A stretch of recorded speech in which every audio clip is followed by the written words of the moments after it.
지난 시간에 이 표본 평균이라는 것이 표본을 뽑을 때마다 관측값에 따라서 달라지게 되는 확률 변수라고 말씀을 드렸고요.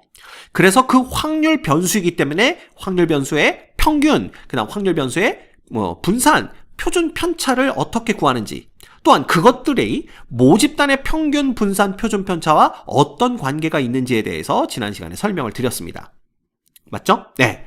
자, 그렇다면 이 표본 평균, 즉 X바라는 것이 확률 변수니까 이것도 어떤 확률 분포를 따르게 되지 않을까라는 생각을 할 수가 있게 되고요.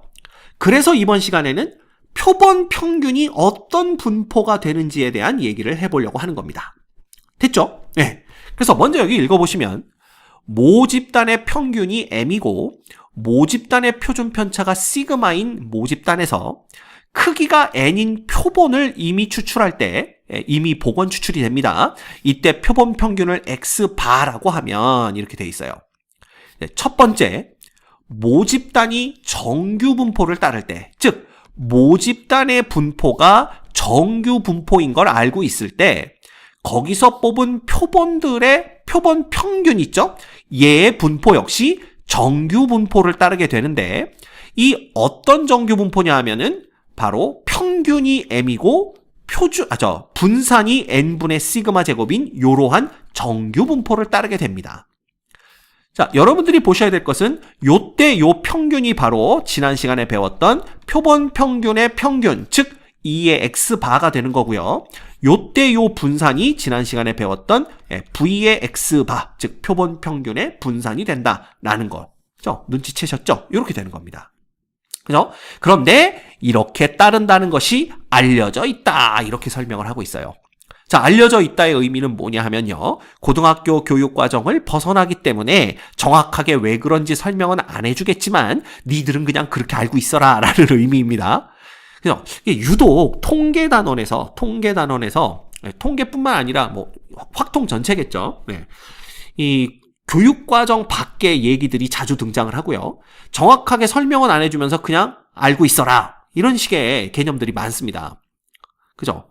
제 개인적인 생각은 이럴 거면 고등학교 통계교육의 수준을 좀 높여버리든가, 그래서 그냥 다 가르치든가, 아니면 아예 다 빼버려서 간단하게 평균, 중간값, 이런 게 뭔지만 가르치고 넘어가면 될 거고요. 그게 좋을 것 같은데, 왜 이렇게 하는지는 저도 잘 모르겠어요. 어쨌든, 높으신 분들이, 저보다 훨씬 더 훌륭하신 분들이 결정한 사항이기 때문에 이렇게 가르치고 이렇게 배워라 라고 하셨으면 우리는 그냥 그렇게 따라갈 수밖에 없습니다. 그래서 일단 여러분들은 모집단이 이미 정규 분포를 따르고 있다라면 거기서 뽑은 표본의 표본 평균 역시 정규 분포를 따르는데, 그때 평균은 표본 평균의 평균이 평균이고 표본 평균의 분산이 되는 정규 분포를 따르게 된다. 그냥 이렇게 알고 계시면 됩니다.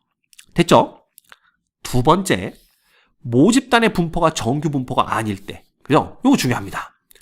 근데 모집단이 정규 분포일 때는 정확하게 알려주진 않았지만 표본 평균도 정규 분포가 될 것 같은 그 느낌이 와요. 그죠? 그런데 모집단의 분포가 정규 분포가 아닐 때래요. 근데 이럴 때에도 n이 충분히 크면, 이 n이 뭔데? 표본의 크기죠. 그래서 표본을 많이 뽑으면 많이 뽑을수록 이 x바의 분포가 근사적으로 정규 분포 누구를 따라? n의 요놈을 따른다, 이렇게 되어 있습니다. 그죠? 여기 또 분자가 두 개가 들어갔네요. 요거는 제가 수정을 해드릴게요. 정규 분포 요놈을 따르는데, 요때에도 평균은 표본 평균의 평균이고요, 분산은 표본 평균의 분산을 따른다는 것이 알려져 있다, 이렇게 되어 있습니다. 중요한 건 역시 얘도 정확하게 왜 그런지는 설명을 안 하겠지만 그냥 그렇게 알고 있어라 라는 얘기가 돼요. 됐죠? 이렇게 됩니다.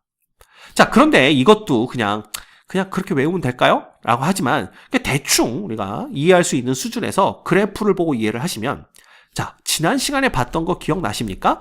지난 시간에 요러한 모집단을 생각했었어요. 그래서 모집단의 분포가 1이 될 확률도 4분의 1, 2가 될 확률도 4분의 1, 3이 될 거 4분의 1, 요거 4분의 1이야. 그래서 모든 확률값이 다 4분의 1로 똑같잖아요. 그죠? 그럼 얘는 분명히 정규 분포는 아닙니다. 그래서 이 그래프를 모집단의 분포를 그래프로 그리면 1, 2, 3, 4일 때 모두 다 4분의 1인 요런 그래프가 나와요. 물론 요건 점만 찍어야 되지 연결은 하면 안 되지만 분포의 특징을 알아보기 위해서 요것들을 연결한 겁니다. 그리고 지난 시간에 우리가 실제로 뭘 구해봤냐 하면 n이 2인 표본을 다 구해보고 그때 x바의 분포표를 이렇게 그려본 다음에 요렇게 확률 질량함수의 그래프를 그려봤죠. 보니까 1, 1.5, 2, 2.5, 3, 3.5, 4에 대해서 요렇게 분포를 이루더라 이겁니다. 그래서 그 그래프를 그려봤더니 지금 요렇게 된 거예요. 여기. 그래서 요렇게 삼각형 모양을 띠게 돼요. 그러다가 n이 3개짜리, 우리가 해보진 않았지만 n이 3개짜리를 다 뽑아본 겁니다. 그죠? 그러면 얘는 전체 64개가 가능하겠죠. x1도 가능한 게 4개, x2도 4개, x3도 4개니까 이 64개를 가지고 이 x바들의 분포를 구해봐서 찍어봤더니 요렇게 찍히더라 이겁니다. 그래서 얘들을 연결해 보니까 이런 식으로 좌우가 대칭인 벨 쉐입, 즉 종 모양에 가까워, 즉 정규 분포의 그래프에 가까워지는 걸 볼 수가 있다라는 겁니다. 그래서 n이 충분히 클 때에는 그랬는데 이 n이 충분히 크다라는 것도 상당히 애매하죠. 그죠? 보면 n이 3일 때에도 대충 종 모양이 나오는 걸 봐서는 n이 그럼 3 이상이면 되나 싶지만 여기서는 그냥 n이 충분히 크다라는 것이 n이 30 이상이다. 그죠? 그래서 n은 30 이상이 되게 되면 모집단의 분포가 정규 분포가 아니더라도 표본 평균의 분포는 정규 분포 m의 n분의 시그마 제곱을 따른다. 이렇게 알고 있으면 된다는 뜻입니다. 그래서 이 30 이상인 경우는 뭐 31, 29 이런 거 안 나와요. 나오면 막 100, 200, 심지어 720 이런 게 나오지. 그러니까 너무 걱정하지 않으셔도 돼요. 그래서 이게 참 편안한 게 뭐냐 하면 이게 상황이 바뀔 때마다 얘가 바뀐다라면 외우기가 힘들 텐데 모집단이 정규 분포를 따르나 모집단이 정규 분포를 따르지 않으나 결국 x바의 분포는 정규 분포, 평균이 m이고 분산이 n분의 시그마 제곱인 정규 분포를 따른다라고 그냥 알고 계시면 됩니다. 그죠? 그럼 어떤 학생이 선생님 근데요 n이 충분히 크지 않은 경우가 문제로 나오면 어떻게 해요? 그런 문제 안 나옵니다. 그죠? n이 충분히 크지 않다라면 실제로 n이 2나 3 정도 나올 거 아니에요. 실제로 이것처럼 분포표를 만들어서 문제를 푸시면 돼요. 근데 그런 문제는 나오지 않습니다. 걱정 안 하셔도 됩니다. 혹시 나오면 실제로 구해보면 되고요. 그죠? 나와봤자 n이 2인 경우만 나옵니다. 왜? 이게 n이 3인 경우만 하더라도 모집단의 x, 확률 변수 x가 가질 수 있는 값이 4개인 경우에는 무려 64개를 우리가 다 구해내야 된다는 얘기가 되는데 이거 시험 시간에 이거 만들기 불가능합니다. 그러니까 그런 문제는 안 나온다고 보시면 돼요. 그래서 어떤 경우가 되었든 결국 표본 평균 x바의 분포는 정규 분포 m, n분의 시그마 제곱을 따른다 라고 그냥 외워주시면 됩니다. 왜 그런지는 고등학교 교육과정에서는 설명할 수 없어요. 됐죠? 오케이. 자, 그럼 여기 문제 하나 봅시다. 정규 분포 n의 100,4의 제곱을 따르는 모집단에서 자, 이미 모집단이 정규 분포를 따르고 있다는 건 안 거예요. 내 크기가 4인 표본을 이미 추출할 때 표본 평균 x바의 평균과 분산 및 확률 예값을 구하여라 그랬습니다. 자, 표본 평균 x바는요. 모집단의 평균 100과 똑같은 걸 알 수가 있고요. 그 다음에 표본 평균의 분산인 요놈은 n분의 시그마 제곱입니다. 자, 시그마 제곱은 16인 거 알고 있고요. 그 다음에 n은 4인 거 알고 있으니까 요렇게 해서 4가 되는 걸 볼 수가 있죠. 따라서 표본 평균의 평균 분산을 알았으니까 이런 경우 표본 평균의 표본 평균 x바는요. 정규 분포 100, 얼마를 따르게 돼 있어? 2의 제곱. 분산이 4니까 여기 쓸 때는 4라고 쓰지 말고 편차, 표준 편차의 제곱의 꼴로 써주시는 게 좋습니다. 그래서 100,2의 제곱을 따르게 되는 거죠.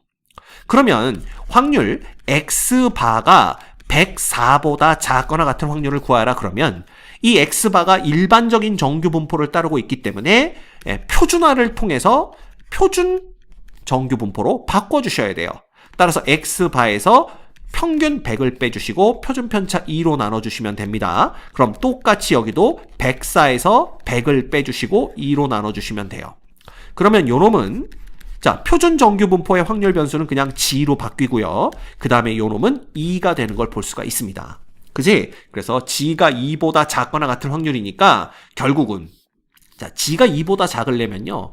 요렇게 그렸을 때 여기가 평균 0이겠죠? 2가 여기쯤 있으니까 2보다 작거나 같은 확률은 요 부분의 면적을 다 얘기하는 겁니다. 이만큼. 그죠? 이거 어떻게 구하는지 배웠죠? 이미 얘를 기준으로 요 왼쪽에 있을 확률은 0.5가 되고요. 0부터 2 사이에 있을 확률은 문제에서 주어졌습니다. 0.477이기 때문에 결국은 0.5에다가 0.4772를 더한 0.9772가 우리가 구하는 확률이 돼요. 그래서 사실 내용 자체는 뭐 이렇게 자꾸 가르쳐주지도 않고 자꾸 외우래. 그렇지만 외우기만 하면 문제 푸는 것 자체는 상당히 어렵지 않아요. 쉽게 풀립니다. 그쵸? 그러다 보니까 여러분들이 확률 통계를 공부하고 나면 이게 참 찜찜한 느낌이 들어요.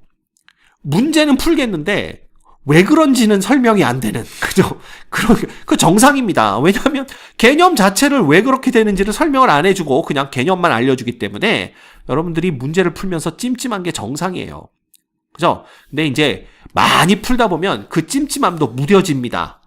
그지? 그래서 여러분들이 요 문제들에 익숙해지시면 될 것 같아요. 됐습니까? 그래서 기억해야 될 것은 모집단의 분포가 뭘 따르는 간에 관계없이 표본 평균의 분포는 정규 분포 m, n분의 시그마 제곱을 따른다는 거, 그것만 기억하시면 됩니다.